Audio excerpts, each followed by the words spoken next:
kumpiyansa si Manila Representative Bienvenido Abante nga makakuha siyang husto nga boto ang House of Representatives agud mapadala sa Senado ang impeachment complaint batok kay Vice President Sara Duterte bisan pa may mga bago nga petisyon batok sa iya. Suno kay Abante hindi kinahanglan sang dako nga boto kag husto na ang 1/3 sa mga miyembro sang Kamara para mapasar ang kaso kag masuguran ang impeachment trial sa Senado. Sa karon apat na nga impeachment complaints ang na-file batok kay Duterte. Isa na diri ang ikaapat nga gin-file ni Attorney Nathaniel Cabrera kag gin-sponsoran ng Deputy Speaker Paulo Ortega kag Abante nga may kaangtanan sa pagpamahog ni Duterte sa kabuhi ni President Marcos kag ang ginaligar misuse of confidential fund kag iban pa. Matandaan nga na-impeach na si Duterte sa Kamara sa Pebrero 5, 2025 apang wala ini nagpadayon sa Senado kag ginbasura sang Korte Suprema.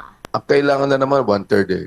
So, iniisip ko, because in the first impeachment complaint, more than 250 congressmen signed the first impeachment complaint. So I don't think na may hirapan ito na makaabot dahil out of 311 congressmen, 105 lang ang kailangan eh, 1/3 eh, to be able to pass it and let it go to the Senate for the impeachment court. So palagay ko we are in a proper position at this point in time.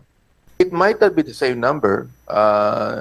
Iniisip ko na hindi magiging pareho numero, pero it only takes about 1/3 of the members of the House to let it pass. So palagay ko makukuha namin yun. Huwag tayo na.